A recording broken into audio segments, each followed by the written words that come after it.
Hello there, and welcome to another episode of the series designed to help people who've got long-term illness, including long COVID, or are dealing with a disability.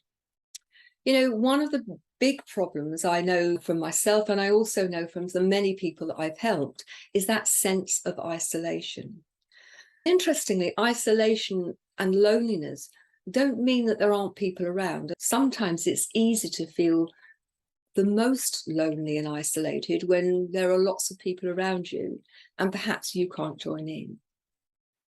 Being isolated is in many ways a state of mind, and I'm not by any means making light of it.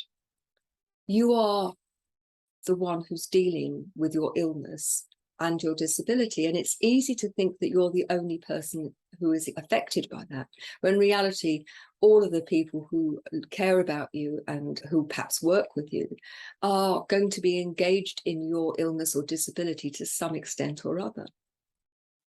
In that sense of isolation, we can actually act in a way which furthers and develops that sense of isolation, because we start to make stories up about it.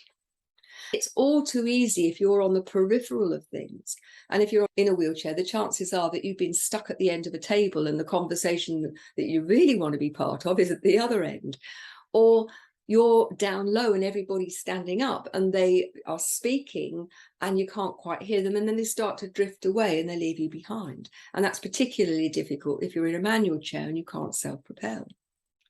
It could be that you feel isolated because people are going off to a party, or they're going onto the dance floor and you're stuck at the table with music that's so loud that you can't speak to the person who stayed with you. And then what you really want to be doing is dancing the salsa or the samba on the dance floor. Isolation can come because you don't feel seen, you don't feel heard, or that people make assumptions about you. I can remember very clearly my secretary, who's a great friend, having hours of endless amusement by the way in which people talked to me when I was a head teacher, and she was pushing me. This is long before I had my travel electric chair that lives in the car. And people would use that voice. Would she like a sweetie? Or is she okay? And that sense of not being seen, not being valued for who you are, may be triggered by other people, but ultimately it's what's going on in your head, and which is why your mindset is so important. Now, there are degrees of isolation. If you can't get out and you can't do things, then of course being physically present is an issue. However, these days, Zoom and Teams and WhatsApp and a whole plethora of different technological platforms enable us to connect with other people. You can connect through Facebook and Facebook groups, and I'd love you to connect with me through the Genuinely You Facebook, Regina Gardner, and tell me what's going on. Share with the people who are on there what's going on, and let us help you feel that you're part of something. Self-help groups can be amazing. However, be mindful. If the self-help group is all about moaning and focusing on what's awful, not much help. Now, I'll give you two examples, one really great example and one anything but great. The first is the example of my friend Vicky, who you'll know if you've read the book, fought a battle with cancer. We worked together to create a book, Taking Responsibility for Your Health, and that's available on Amazon. When she was first diagnosed with cancer, she decided that she'd go and look on Facebook for self-help groups. And she found one which was already in existence, but they tended to just talk to one another, even though it was based locally.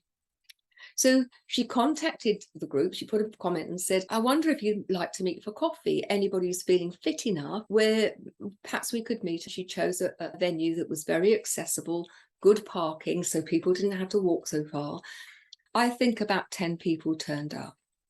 Over the time she was dealing with cancer, that group became really instrumental in them feeling that they belonged, that other people understood what was going on. And it was very much about sharing information.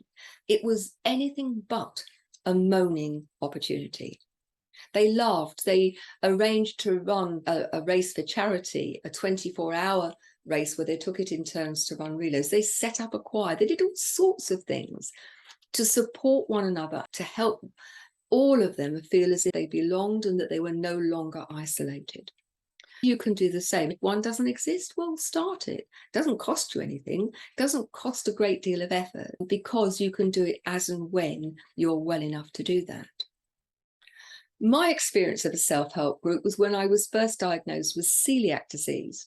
And I travelled to the nearest celiac support. It was not affiliated with anybody. It was just a group of people who had decided that they would support one another.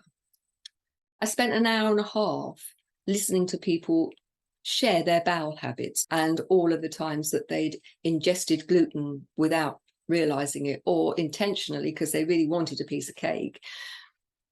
I came away feeling bowed down and heavy, and I didn't want to go back again. Just be really thoughtful about where you spend your time and your very precious energy, and make sure it's with a group that's uplifting. If you are feeling really isolated, then please reach out, because if you're sitting at home, nobody knows, they can't help you. I know that means that you've got to be brave, and you've got to say to somebody, I'm feeling alone. Even though you may be surrounded by family, or you may not, you may truly be physically isolated. But ultimately, your physical situation and how you feel in your head may be two different things. So please reach out. Let me know how you're feeling. Let me know your story, and I'll do everything I can to help.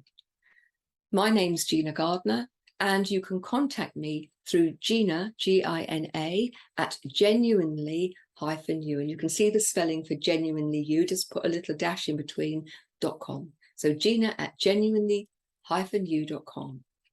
As I've said, there is a companion book to help you, and depending on how best you learn, the videos in the book are designed to go in tandem. Whatever you are going to do, I would urge you, make it something that is positive and constructive, something that will help you feel better and make you feel more resourced. There's lots of other videos to help, so please do go and have a look. Take care now, and I'll see you in the next video. Bye-bye.